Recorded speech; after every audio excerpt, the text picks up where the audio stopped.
Northern Minnesota, a commuter crash kills everyone on board. The deadliest U.S. plane crash in more than a year and a half now. Investigators face intense pressure to find the cause. The tragedy that has occurred puts a real focus on what we need to do. Want to go? 2040? Okay. The cockpit voice recording raises disturbing questions about an inexperienced pilot. Why isn't the first officer making his altitude call-outs? What had happened here? What was his role? But when investigators dig deeper, they uncover a darker truth. Check twice, sir. We don't have your authorization. I was amazed when I read that. A deadly sequence of events that began months before the plane ever left the ground.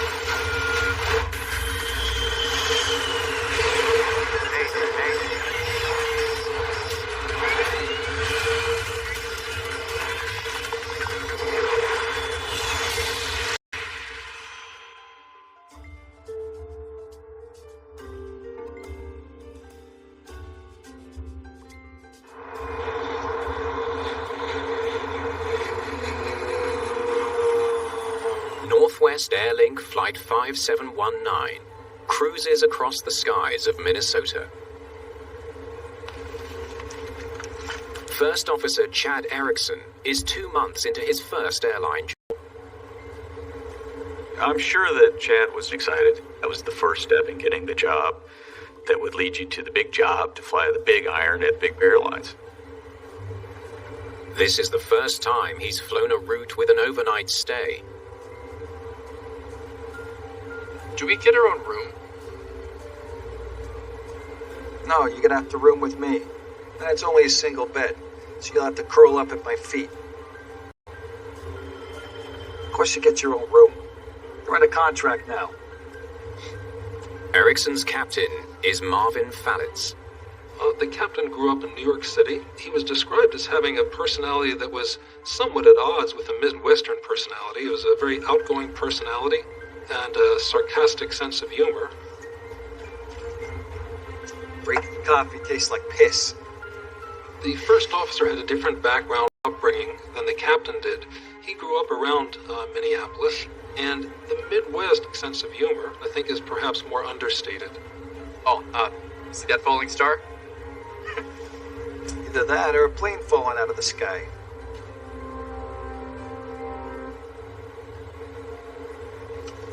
Captain Falitz and First Officer Erickson are no problem. The jet stream was a handful to fly, and we had to fly by hand all the time. Craig Railsback is a former Northwest Airlink pilot who also flew the BA 3100. It was fairly unstable. It was like balancing a beach ball on top of a Coke bottle. The upside of flying an airplane like that was you were incredibly proficient. I mean, we got to be really good at instrument flying, and we flew in some really difficult, challenging conditions, which, for a young guy, was great fun.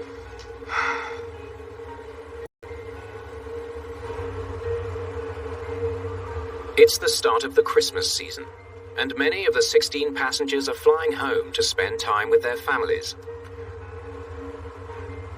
Flight 5719 took off from Minneapolis shortly before 7 p.m. Its first destination is Hibbing, Minnesota, about an hour away.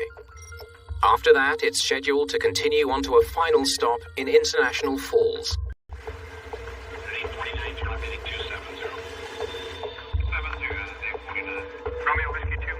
Twin City 719, Hibbing weather. Sky partially obscured, freezing drizzle. Hibbing's a small airport that does not have a control tower.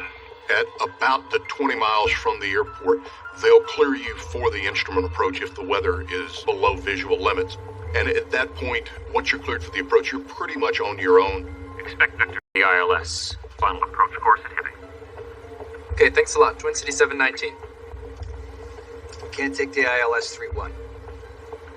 Because of the snow on the runway? What? Because of the snow on the runway? I mean, that's why, right? Because you can't land on a tailwind with a snowy runway? I don't like to land with a tailwind anyway. Tell them we'll take the localizer back course to 13. The captain decides to approach Hibbing's runway from the other side. This approach is not equipped with the instruments needed to fully guide the pilots to the runway. It is known as a non-precision approach. We'd like the back course up to 1-3. Roger, proceed. But you're on your own. Non-precision approaches are, in fact, more demanding than the precision ones for the reason that you have to monitor the descent rate, the descent altitude, the navigation where you are laterally across the ground. So there's actually quite a bit more going on. We're cleared for the localizer back course approach. Twin City 719. Non-precision approaches are then precision approaches. Call company and tell them we're gonna have to fuel up.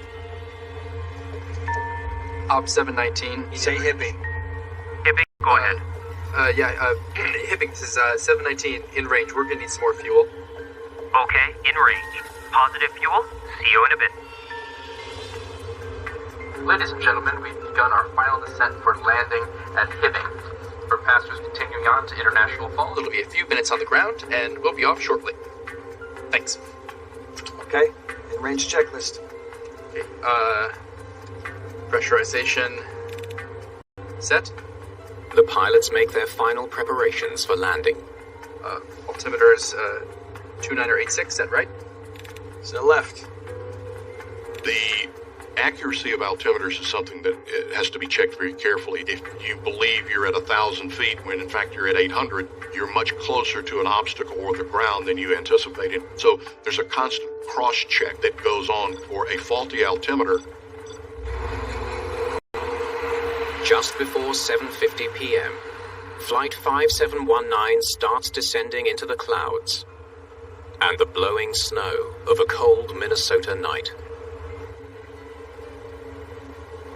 Gear down. Gear down.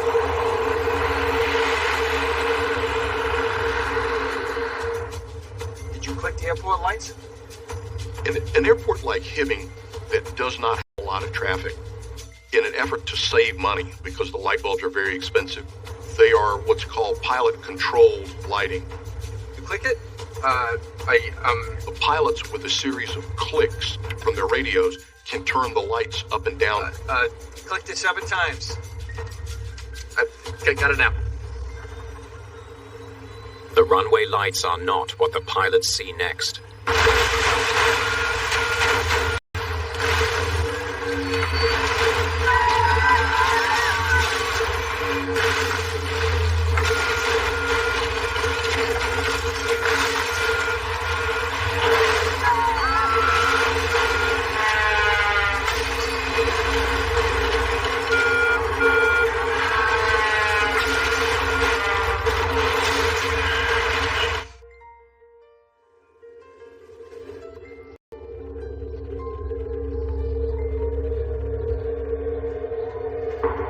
Whiskey 2-1, radar contact, Walsh, report 20 dB southeast Melbourne, give it at altitude FRL, sir. 20-minute air traffic controllers should have received confirmation from Flight 5719 that it has landed.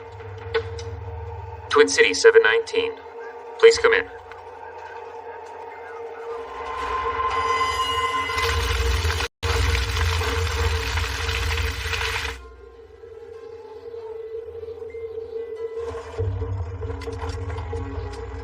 An hour later, emergency responders locate the crash site, 2 miles northwest of the airport at Hibbing, Minnesota.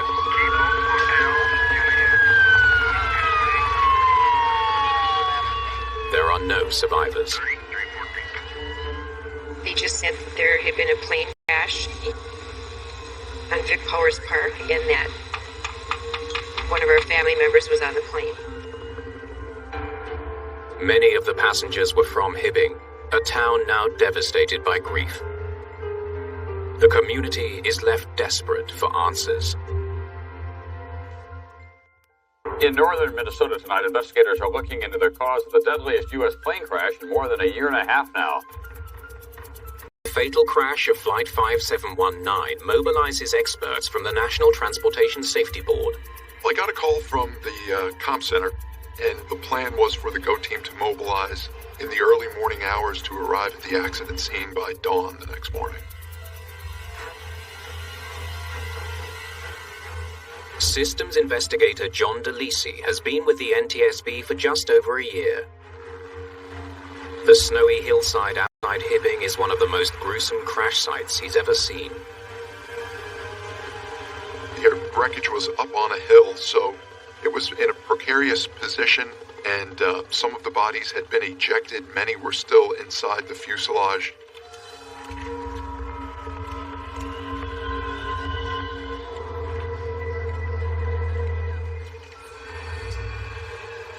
It was the holiday season, so many folks that were traveling had brought Christmas presents. They were scattered in the debris.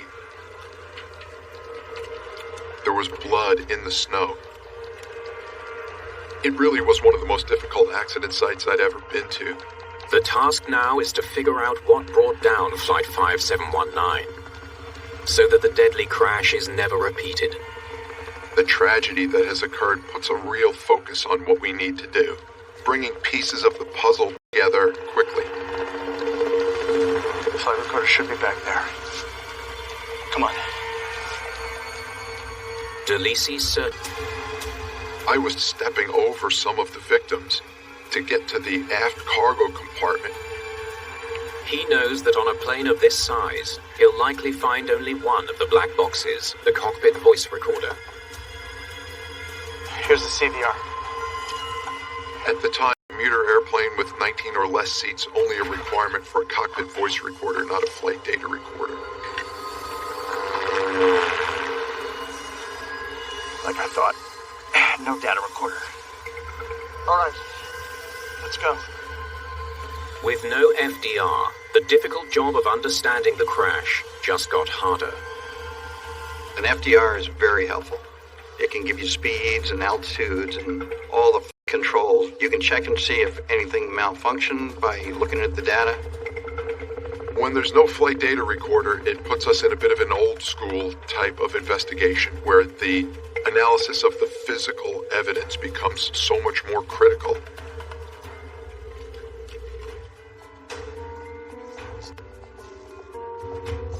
All right, let's see what the data tells us.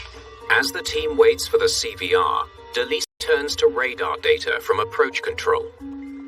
He tracks Flight 5719's descent path. The radar data itself was very valuable for us. It showed the profile, the flight path that the airplane took to get to the accident site. So we quickly began to analyze that. Right away, he spots something highly unusual. Look at this rate of descent. It's ridiculous. The rate of descent was double what we normally see. It should be about 1,000 feet per minute. Now, in this case, it was over 2,000, somewhere times up at 2,200. They're supposed to be over here, but they're all the way up here. What are they doing?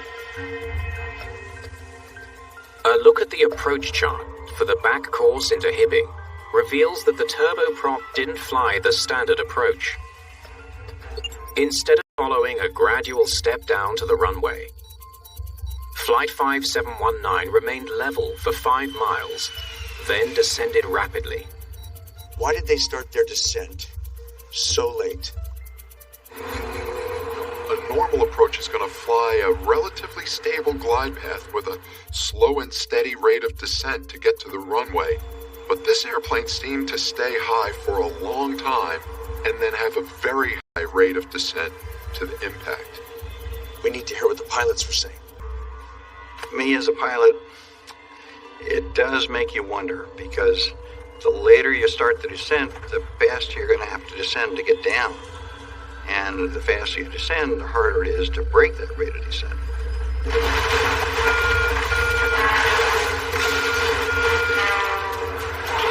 One of the real tragic aspects about this accident was that some important new safety technology was coming online, the ground proximity warning system. It's just a shame that that system was not yet installed on this particular airplane.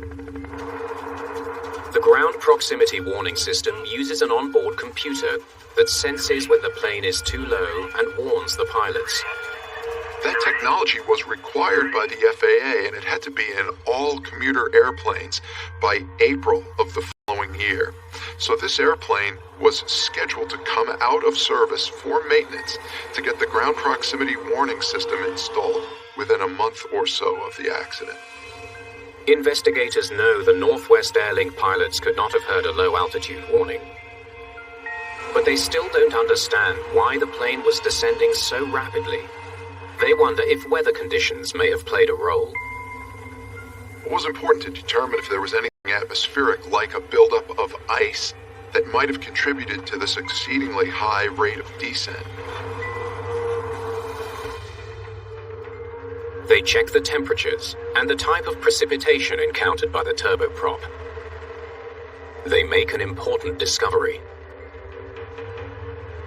These are prime conditions for icing. The plane would have descended right through it. The buildup of ice, particularly on the wings of an airplane, can kill the lift that the wings are capable of generating. So sometimes an airplane with a rapid rate of descent might be indicative of an out-of-control motion caused by a buildup of ice. DeLisi reviews the accident history of the Jetstream 3100 and makes a disturbing find about the aircraft's winter weather performance. The Jetstream had been involved in previous accidents in which the buildup of ice contributed to a loss of control. The Jetstream had a history of what they call tailplane icing problems, where you could actually end up in a position where you couldn't flare the aircraft for landing, which obviously would be important. So therefore, if there's any indication of icing, that does lead you towards looking into that in more detail. Investigators need to know how bad the icing conditions were just before the to other pilots who flew into Hibbing that night. So you were aware of the potential for icing during your approach into Hibbing? The pilots tell DeLisi they faced moderate icing conditions. But why would these two pilots start their descent so late?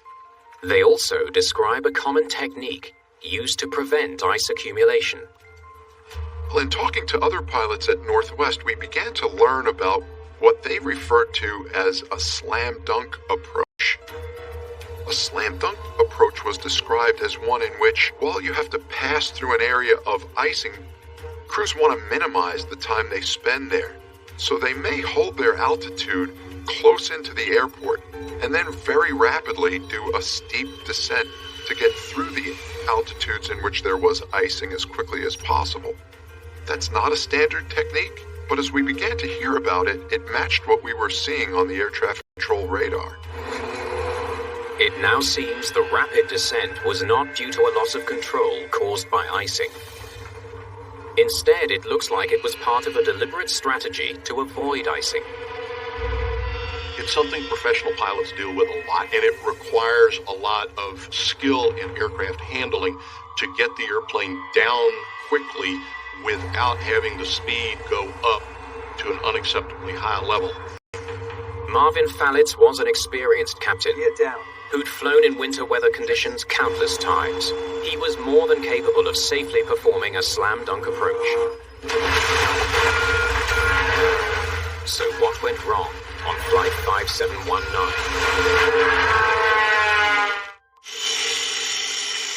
While he waits to hear what the cockpit voice recorder will reveal, John DeLisi tries to figure out why the pilots of Flight 5719 didn't slow their rapid descent into Hibbing. They should have leveled off right here. We've got to get our hands on those altimeters. As some of the pieces began to develop in this accident, it fit into the category of what we refer to as CFIT, controlled flight into terrain, a perfectly good airplane that hits the ground. Very important for us in an accident like that to understand what altitude the crew believed the airplane was at. The Jetstream BA 3100 has 2 cockpit altimeters. Got it. DeLisi wants them both checked for any sign of malfunction. Put this altimeter with the other one. Let's get them tested right away. To the crew that the airplane was still well above the ground when in fact it wasn't.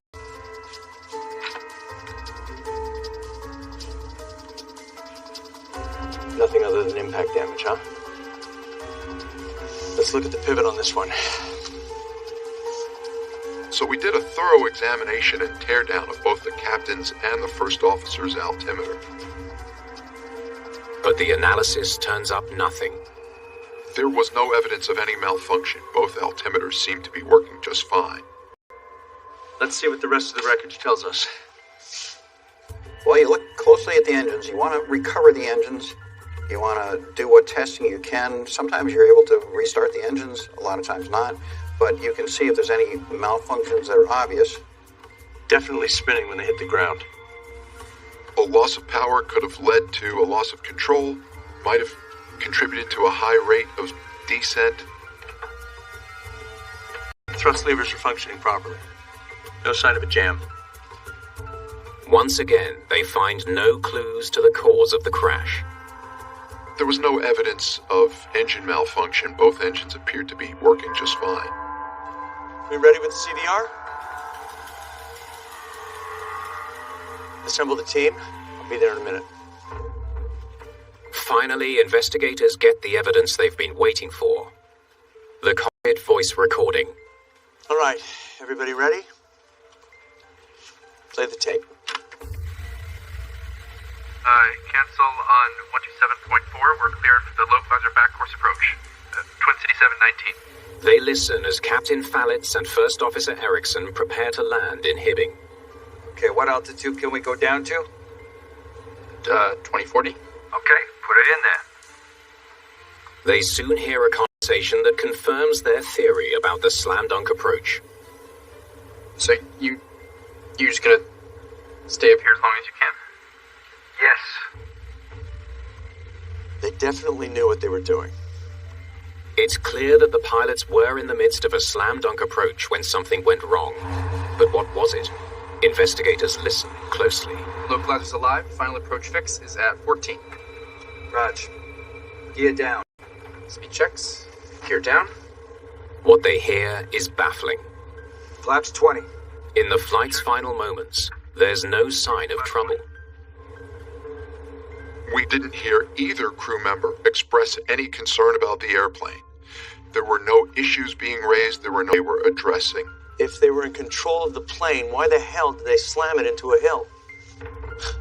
Did we miss something? All right, rewind the tape. Looks like I can't go low. With a 2040. Yeah, take a look at it. Minimum descent altitude is the lowest altitude that the pilot can descend to until they see the runway. It's a critical altitude because that's as close to the ground as you can get and still be in the clouds. Boost pumps are on. The investigators listen carefully to the recording. Before final checklist complete. It's what is not said that alarms them the most.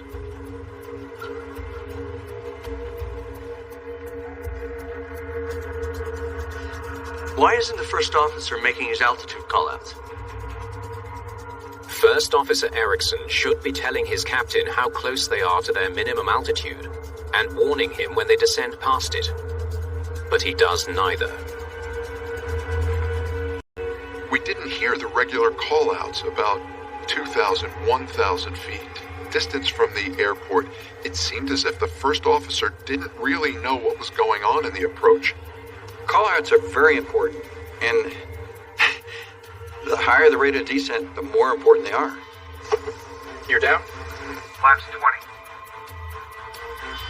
He never told the captain how close they were getting to the ground. Captain Fallitz has his hands full landing the plane. He expects his first officer to keep an eye on their altitude. Flaps 20. In an airliner cockpit, there's a division of duties. One person's going to physically fly the airplane. The other one has several duties. One is to monitor the way that the airplane is being flown. But on this flight, the first officer never once reports the altitude as the plane speeds closer and closer to the ground. Callouts would have been standard, something that they would have rehearsed, practiced in the simulator. And when we didn't hear them, those calls, we knew something wasn't progressing the way it was briefed.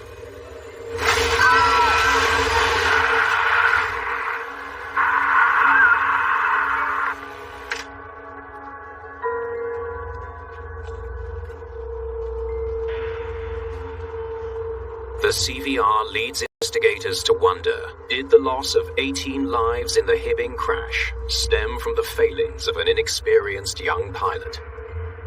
he was a new guy. Maybe he just wasn't aware. Material released today in Washington, D.C. indicates that the NTSB is now focusing on the crew's performance. Malcolm Brenner is an NTSB aviation psychologist. My role in the investigation was to serve as human performance investigator. So human performance, we look at human issues such as the background of the pilots, their training, their interaction, company pressures, any sort of issues that will give us a broader perspective. 1.93. Investigators need to learn all they can about the 25-year-old first officer who failed to make critical altitude callouts during the flight's descent. We found out that the first officer was relatively new. He had put himself through training. He had no military background. Do we get our own room? As a new pilot, you're overwhelmed with just the job itself, and you're really struggling to keep up because things are happening at a very fast pace. Okay, in-range checklist. Okay, pressurization set. There's nothing in Ericsson's record that points to a pilot who was struggling with the pressures of the job. In fact, it's quite the opposite. This guy graduated #1 in his class. 64. When he got the job with the airline, he said it was his dream job. The first officer had prepared index cards with aviation data for every airport that the airline flew to. This was above and beyond what was normally required. He was doing special studying so he could be prepared and be a better pilot.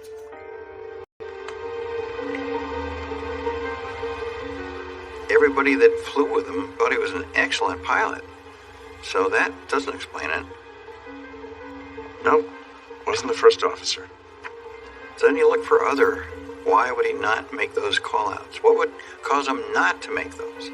So, what do we know about the captain? Then they expect you to work on your days off. It's ridiculous. Yeah, sure, get yourself to International Falls, just so you can fly back to where you just came from, and then rush to get another flight to God knows where. You know, I think it's going to take 3 hours before I'm sitting behind the wheel of my first flight of the day. Man, oh man, what a life. Huh? You first look at pilots that had either flown with him or knew of his flying capabilities. Show me that file. Was there anything that jumped out that indicated there was something not normal with him? The captain was described by his friends as being intelligent and... Captain Fallitz was known as a skilled senior pilot.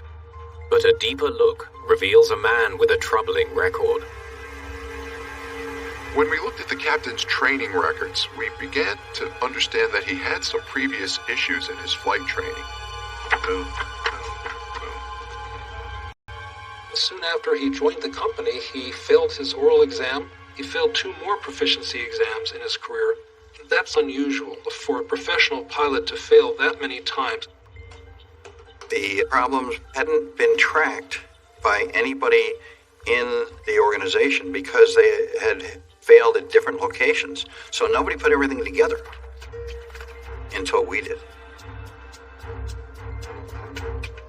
Some of the instructor pilots were noting that his cockpit resource management wasn't up to par, and they had a tendency to be domineering in the cockpit. We had an issue with dealing with other people. Are all these formal complaints against Captain Fallitz?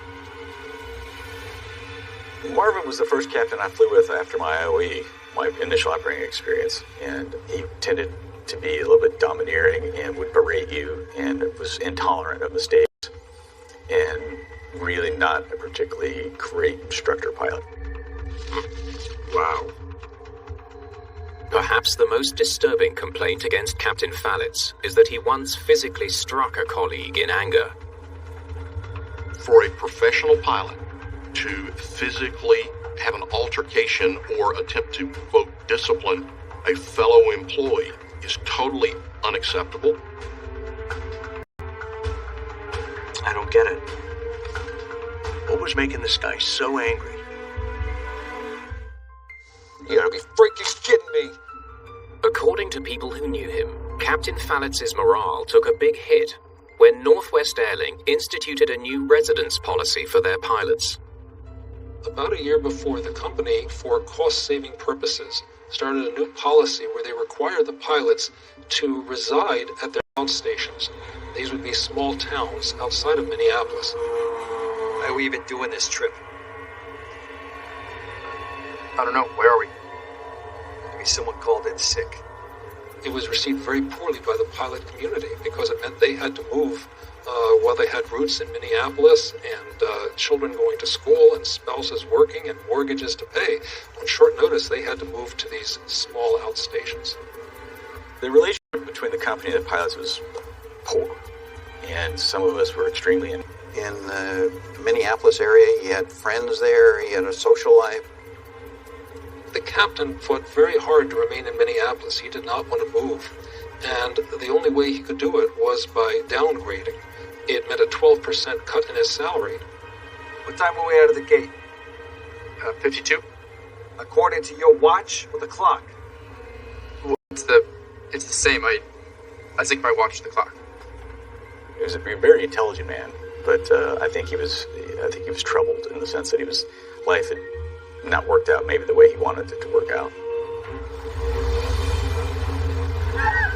Investigators make another disturbing discovery. Captain Fallitz would sometimes be deliberately rough with the flight controls.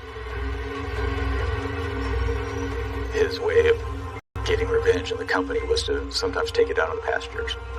I was amazed when I read that, to tell you the truth. And I was amazed that a person would intentionally make a rough flight to make people mad, because what good does that do? This guy, from what I understand, he did it because he wanted to punish the airline.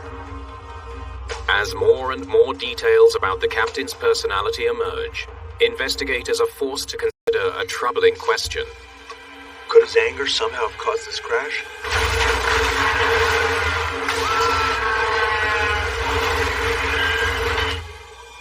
They learn that one of the airline's customer service agents had a run-in with the captain shortly before he boarded the doomed flight. We need to hear this woman's story. I remember every word. It's like it happened yesterday. Hello, dear. Deadheading this flight. Marvin Fallitz. Deadheading is when the airline will position pilots and flight attendants at a different city so that they can then act and actively fly a flight later. So you may go from point A to point B as a passenger, and then from there, then you will act as a flying crew member on a separate flight. Sorry, but I don't see your name on the list. Check again. Marvin Fallitz. F-A-L-I-T-Z. I checked twice, sir. We don't have your authorization. The paperwork that the agent had did not include a deadheading clearance for the captain. Look, it's not rocket science. Pick up the phone and call dispatch. I'm real busy, so how about you call them? He effectively refused. He insisted that she should do it and stormed off. I've never seen a pilot that angry before. As a good professional pilot, he should be able to maintain professional performance even though he has things in his life or has these disturbances going on. This captain did not. There's mounting evidence that Captain Fallitz had serious anger management issues. What puzzles investigators is why a bright young pilot like First Officer Erickson didn't intervene if his captain was behaving recklessly. Hello? They receive a phone call from a ramp service agent at Minneapolis Airport. He claims to have important details regarding the pilots who flew Flight 5719. Why isn't the exterior pre-flight done? You didn't check the damn exterior lights. The service agent witnessed Captain Fallitz berating First Officer Erickson over a pre-flight check. I was going to check the lights from inside the cockpit. That's not how you do it. You have to go outside and see it with your own stupid eyes. Does Northwest even screen you guys anymore? You know what? Screw it. I'll do it myself. The captain was being very, very critical of the first officer. And the first officer was a relatively new pilot, so, you're going to make mistakes. So there was a better way to handle it, and the captain did not take the better way. If we're late for departure, it's on you! This happened immediately before the flight, so it set the tone for the two of them working together, which was a bad way to do things. Communication between flight crew members is an essential component of aviation safety. We call it crew resource management, and it makes sure that everybody in the flight deck is agreeing with what the airplane's doing and what the intent is to do. Okay, thanks. Let's get that CVR back in here. We need to find out what was going on between those two pilots. All right, cue it up. After uncovering stunning details about Captain Fallitz's sometimes rude and even aggressive behavior, investigators listened to the cockpit recording in a new light. Call company and tell them we need to fuel up. In listening to the CVR, the captain makes a lot of corrections or directions to the first officer of very simple things. Op 719. Say Hibbing. Hibbing, go ahead. Hibbing. It was intimidating and not constructive. Fine. Supposed to answer. Hibbing, Sioux City, Duluth. Before I was an airline pilot, I was a flight instructor. And one guaranteed way to have that guy shut down and not be able to perform was to berate them, humiliate them, embarrass them. Do we get our own room? No, you're gonna have to room with me. That's only a single bed, so you just have to curl up at my feet. The captain's tone was not very receptive and was aggressive and led to a breakdown in proper management with the first officer. You've got 9 miles to the Ark? Just put it up in your clipboard and talk me through it when I need information, okay? So the captain was talking down to him. No, this thing. That's what this is for.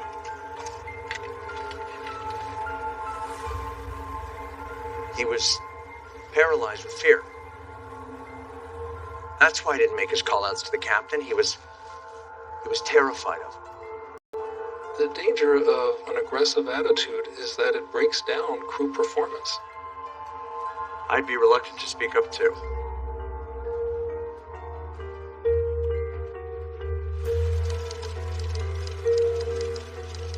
Investigators think they finally understand all the events and circumstances that sent a Northwest Airlink commuter plane speeding headlong into the ground near Hibbing, Minnesota.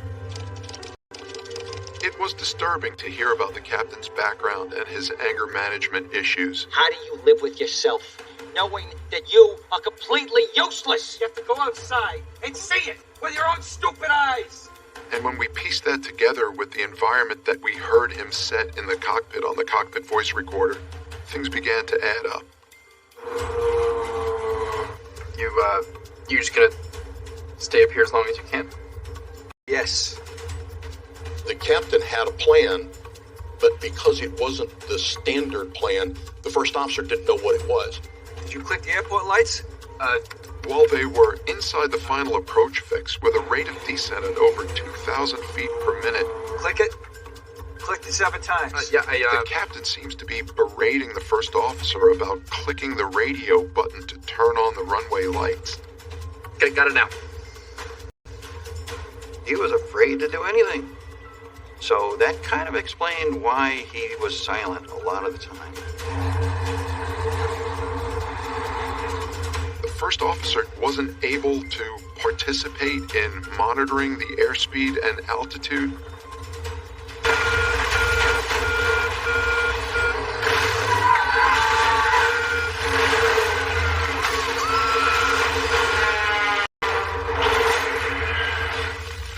Flying, for the most part, the stakes are very high. And when you see what happens in the aftermath of an accident, it brings home just how serious this job is and how serious everybody involved in the airline business needs to take it. The crash of Flight 5719 exposed deficiencies in crew resource management training 500. and highlighted the importance of interpersonal relationships in flying. Airline flying is a team sport. Minimums? Got it. It's important to have a team attitude.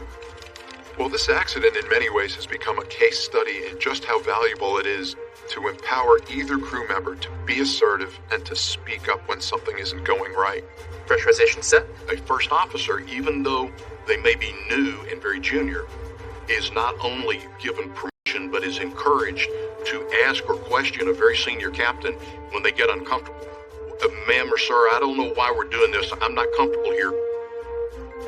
Among the NTSB's recommendations is closer oversight of pilot training programs so that airlines can address potential issues before an accident occurs. Do CRM training on a regular basis. Make sure that they're monitored. Go, fly with their crews every once in a while just to see what's going on. There's a lot of things that can be done. One way some airlines deal with a personality conflict is they have a no pairing list. In other words, if you have a personality conflict with a certain pilot, you can check off a box and they won't make you fly with that person. It's one of those accidents that we learned a lot from, and it became a good means to show failures within the system that could be corrected. So I would say that we learned from it, and as a result, the aviation industry is safer.